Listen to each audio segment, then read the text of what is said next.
సర్వమంగళ మాంగళ్యే శివే సర్వార్థ సాధకే శరణ్యే త్రయంబకే దేవి నారాయణే నమోస్తుతే. సుప్రభాతం ఛానల్ ప్రేక్షకులందరికీ నమస్కారం. 2025 మే నెల 18వ తారీఖు ఆదివారం సాయంత్రం 5 గంటలకు రాహువు కేతువు మార్పు జరిగింది. మీనరాశిలో ఉన్నటువంటి రాహు కుంభరాశిలోనికి వచ్చాడు. కన్యారాశిలో ఉన్నటువంటి కేతు సింహరాశిలోనికి వచ్చారు. ఈ రకంగా కుంభరాశిలో రాహువు, సింహరాశిలో కేతువు 1.5 సంవత్సరం అనగా 18 నెలల పాటు వారి సంచారాన్ని కొనసాగిస్తారు. మరి ఈ రాహుకేతువులు కుంభ సింహరాశుల్లో సంచరించేటువంటి ఈ 1.5 సంవత్సర కాలంలో 12 రాశుల్లో రాహుకేతు దోషం అనగా కాలసర్పదోషం ఏ రాశులు వారికి ఉంది, అవి ఎటువంటి ఫలితాలను ఇస్తాయి, వారు ఎటువంటి పరిహారాలు నిర్వర్తించుకోవాలన్న విషయాన్ని ఇప్పుడు మీకు తెలియజేస్తున్నాం. కర్కాటక, సింహ, మకర, కుంభరాశుల వారికి కాలసర్పదోషం ఉంది అనగా రాహుకేతు దోషం ఉంది. కర్కాటక రాశి వారికి ద్వితీయ భావమైనటువంటి సింహరాశిలో కేతువు సంచరిస్తున్నాడు, అది అంత మంచిది కాదు. అలాగే అష్టమ భావమైనటువంటి కుంభరాశిలో రాహు సంచారం కూడా మంచిది కాదు.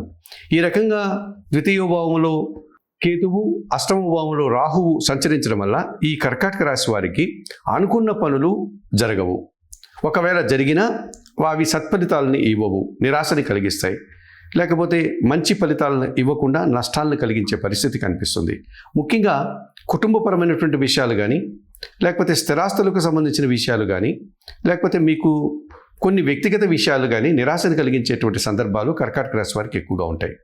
అలాగే అనవసరమైనటువంటి ఖర్చులు, దుబారా ఖర్చులు, లేకపోతే ఎవరో వ్యక్తుల్ని, ఎదుటి వారిని నమ్మి కొత్త వ్యక్తులని, తద్వారా వారి మాటల ప్రకారం, వారి మాటల మీద నమ్మకంతో మనము ధనాన్ని వెచ్చించి వృధా చేసుకోవడం, లేకపోతే సమయాన్ని వృధా చేసుకోవడం, లేకపోతే మన ప్రతిభను, మన శ్రమను వృధా చేసుకోవడం, కొన్ని నిందలు పడాల్సిన పరిస్థితులు కూడా కర్కాటక రాశి వారికి ఈ కాలసర్పదోషం వల్ల ఉంటుంది. అలాగే సింహరాశి వారికి జన్మరాశిలో కేతువు సంచరిస్తున్నాడు, సప్తమ భావంలో కుంభరాశిలో రాహువు సంచరిస్తున్నాడు. దీన్ని ప్రబల కాలసర్పదోషం అనగా రాహుకేతు దోషం అధికంగా ఉంది. ఈ రకంగా ఉండడం వల్ల సింహరాశి వారికి చాలా పనులు నిరాశను కలిగిస్తాయి. జీవిత భాగస్వామి విషయంలో కానీ, వ్యాపార భాగస్వాముల విషయంలో కానీ, వృత్తి ఉద్యోగ వ్యాపారాల్లో కానీ, సమాజ విషయంలో కానీ మనం ఏది అంచనా వేసినా ఆ పనులు తారుమారవుతూ ఉంటాయి. మనం చేసేటువంటి కార్యక్రమాలంతా కూడా ఆశతో చేసే కార్యక్రమాల నిరాశని కలిగిస్తాయి. దుబారా ఖర్చులు, మోసపోయేటువంటి సందర్భాలు, మోసపూరితమైన వ్యక్తుల వల్ల మనం నష్టపోవడం, ఇలాంటివన్నీ జరగడానికి ఈ సింహరాశి వారికి అవకాశం కనిపిస్తుంది.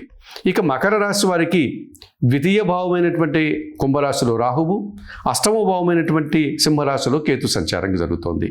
ఈ మకర రాశి వారికి వీరి మాటల వల్ల అపార్థాలు, లేక వీరు కఠినంగా మాట్లాడడం వల్ల ఎదుటివారు నొచ్చుకోవడం, తద్వారా కలహాలు, అభిప్రాయ భేదాలు రావడానికి అవకాశం ఉంటుంది. కుటుంబంలో దుబారా ఖర్చులు చేస్తారు.